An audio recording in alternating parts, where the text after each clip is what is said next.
Sur les bords de l'étang de Berre, au pied de Saint-Chamas et de Miramas-le-Vieux, le parc de la Poudrerie, propriété du Conservatoire du Littoral.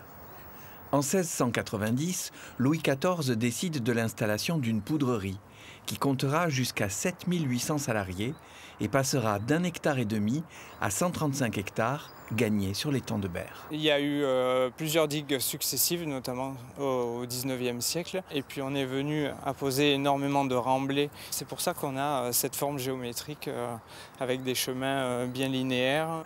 Désaffecté en 1974 et en grande partie démantelé par l'armée, le site est resté à l'abandon jusqu'à sa reprise en 2001 par le Conservatoire. Patrimoine historique et patrimoine naturel se mélangent désormais pour le bonheur du visiteur. On est passé d'un site industriel à une sorte de friche industrielle dans laquelle de nombreuses espèces remarquables se sont installées. Et c'est ce qui fait aujourd'hui le charme de ce site, c'est qu'il est en totale reconversion. C'est la tour de Saffre. Le Saffre, c'est la pierre de la colline, c'est une pierre tendre. D'ailleurs, pour la poudrerie, pour le parc, c'est un peu le phare. On l'utilise beaucoup pour communiquer. La tour de Saffre c'était une vigie avec plusieurs missions. Donc, je vous rappelle qu'on est dans une zone militaire, donc il fallait contrôler les accès et les sorties. Elle servait, celle-ci aussi, d'issue de secours en cas de pépin, puisqu'il y a un escalier en son centre. Les poudriers, en cas de risque d'explosion, pouvaient donc l'emprunter, monter et se mettre à l'abri dans la colline derrière. Plusieurs accidents ont marqué la vie de la poudrerie.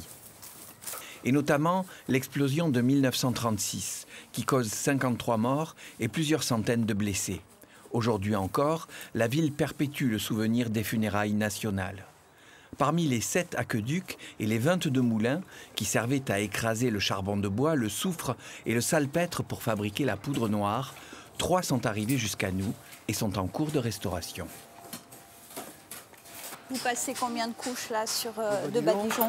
On en met 2. D'accord. On met 2 couches pour que ce soit vraiment bien couvert. C'est la 5e année où on intervient ici. Ouais. On restaure les aqueducs, les rampes d'accès et aussi les moulins du bas.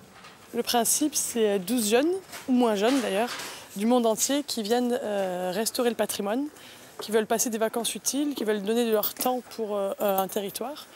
Et donc le matin, ils travaillent sur le chantier et les après-midi et les week-ends, ils découvrent le territoire, donc ils font des visites, des balades. On a des étudiants, on a des gens qui travaillent, on a aussi des réfugiés. L'électricité est arrivée au XIXe siècle, puisqu'on a créé une microcentrale qui fonctionne aujourd'hui et qui alimente une partie de la ville de Saint-Chamas. Et on s'est posé la question de ces moulins, qu'en fait-on? La décision a été prise de les remettre en eau, comme c'était le cas début 1800. Alors c'est aussi pour apporter un petit peu d'attractivité au site, quelque part, et de faire en sorte d'avoir un petit peu plus de monde qui a envie de découvrir ce site proche de l'étang de Berre, qui a peut-être un petit peu moins de notoriété que d'autres sites du littoral plus classique, du littoral varois ou des Calanques. Aujourd'hui, avec une cascade intermittente qui est la surverse des canaux d'irrigation agricole, une forêt humide continue de se développer.